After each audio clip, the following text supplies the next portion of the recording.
Well, hello again. Welcome back to the little shop. We've talked several times about the amount of fretwork we do in this shop, and we've got another one. Last week I had 3 guitars come in for refrets, and all of them need to be compression refrets because the guitars do not have truss rods.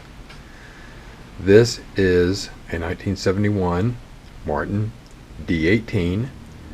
Customer bought new at that time. We've got about 25 thousandths bow in the neck. Action is pretty high on it. Not so bad on the bass side, but treble side is almost twice as high as it should be.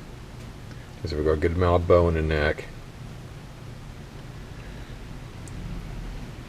So we're going to try to straighten this out with a refret. Again, it's one of those cases where we thought it may possibly need a neck reset. We're going to try to get it with a refret and see if we can avoid that. So I've also noticed that a lot of people have mentioned that they have no idea what a compression refret is. More or less that some guitars didn't even have truss rods. So we're going to go a little bit deeper into this time around. It's a very complicated chore to do, but with a little bit of experience it actually works out really well. So I'm going to get the strings off this, get the frets out of it, and get started. Here we have our frets all out.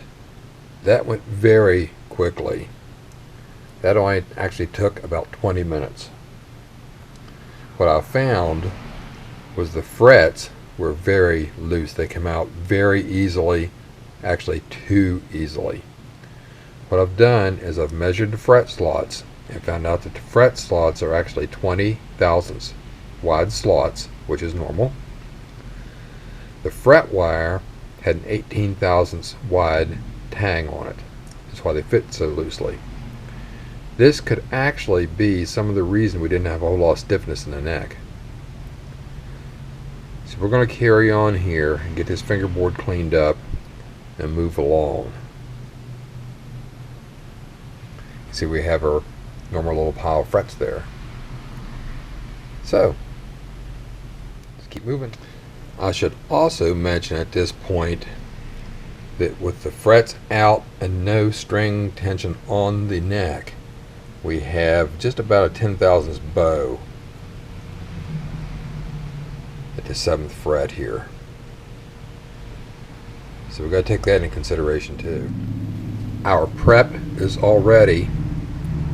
We have the fingerboard cleaned up, sanded, fret slots have all been cleaned out, been resawn to make sure they're deep enough and all that.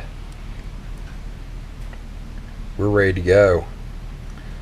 So there's a precise order that you start putting frets in one of these for this compression thing to work. And I'm going to get 3 frets in here and get this strung back up and check to see what the situation is and go on from there.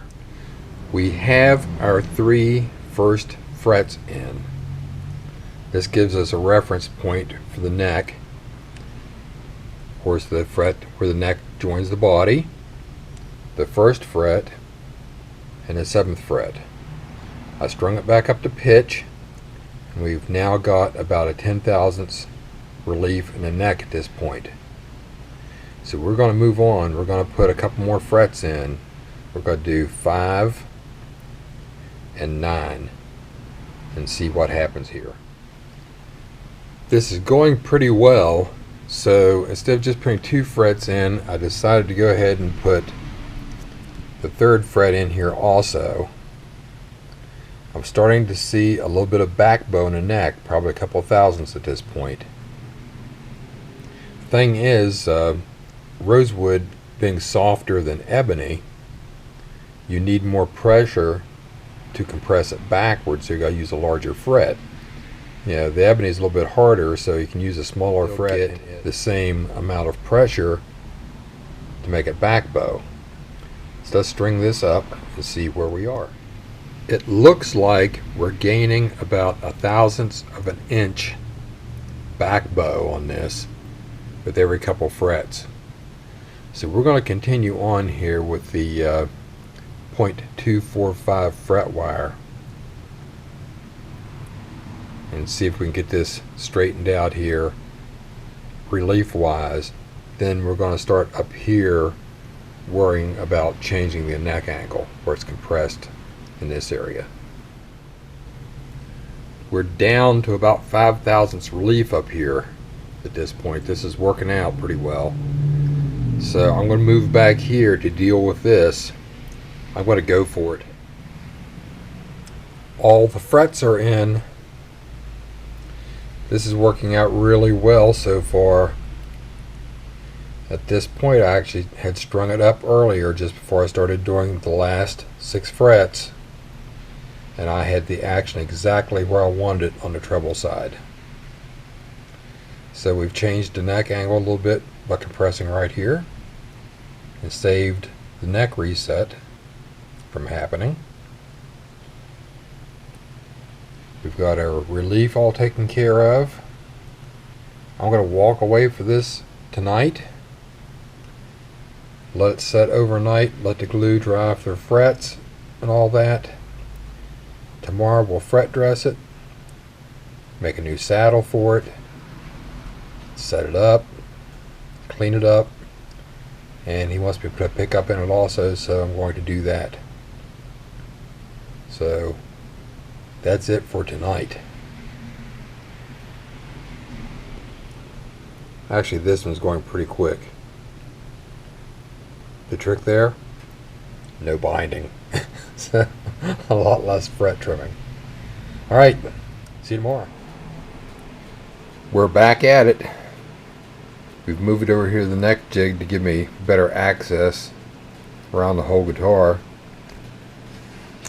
I'm not using a jig today, I'm just using the other side of the bench.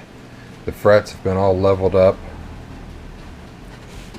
The side's been trimmed, all that. Filled in. Buffed out on the sides. We're ready for the dress. I've actually also done a little bit of vintage round over here on the side of the fingerboard so it doesn't feel so sharp. So okay, got about another hour and a half in here at this point. Time to start filing frets. Okay, frets are done. I've restrung it, re-glued his nut, recut the slots properly for it. I'm going to reshape it later. So all we have to do now is get his pickup in, get the new bridge saddle cut, because this one's too low now, especially on the bass side. Got to tighten up these tuners and stuff, get it all taken care of, and this will be ready to go. Okay, well, here's a disturbing new development. The input jack will not pass through the body.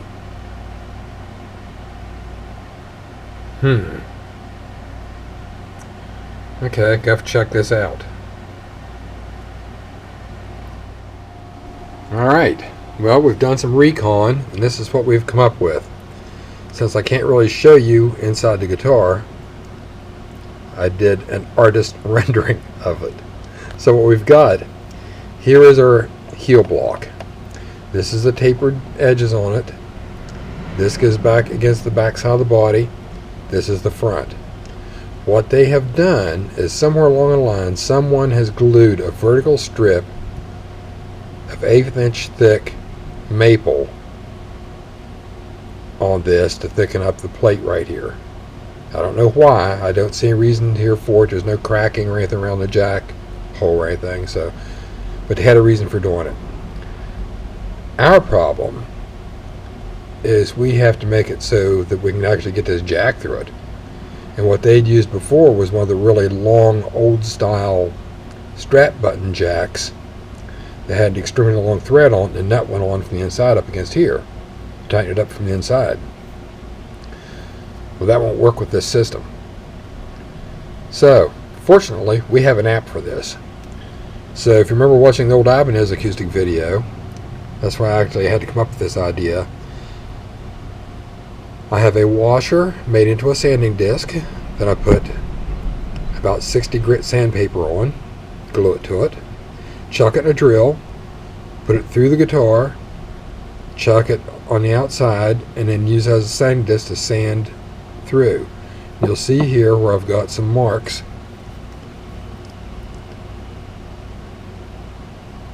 This is where it starts, this is where we want to stop. So I'll get this chucked in my drill and be off. Sanding dust in no time. There we go. Now, where was I? The pickup is all in. We're moving on to getting this nut shaped up. The slots are quite deep in it, so we're going to make this actually look right. There. Our nut's all taken care of. It's all cleaned up. Slots are all beveled in really well. It's been sanded and polished, shaped properly. It actually looks right now. I gotta say, that was a nice piece of bone. You can tell that this is an older piece of bone, most likely from free-ranged cattle back there years ago, the way things were done. Which brings up another thing about, nut and saddle stock. I only have 2 places that I will buy nut and saddle stock from because of the quality. But man, this is a nice piece. Ta-da! Finally. Man. Just short of 8 hours and we are finished. We have a new bone saddle. We have installed the K&K with the volume control. And remember, we had the sticky issue with the... We have our neck refret that saved us from a neck reset. Cleaned up his original nut. Cleaned up the entire guitar, tightened his keys and all that. We are good to go. Action is incredible on it. We've got a standard Martin action on it. Neck has 4/1000 relief in it. I bet he's going to be happy. So, there we have it. 1971 D18. Put back quite serviceably. So, till next time, play nice. I'll see you later.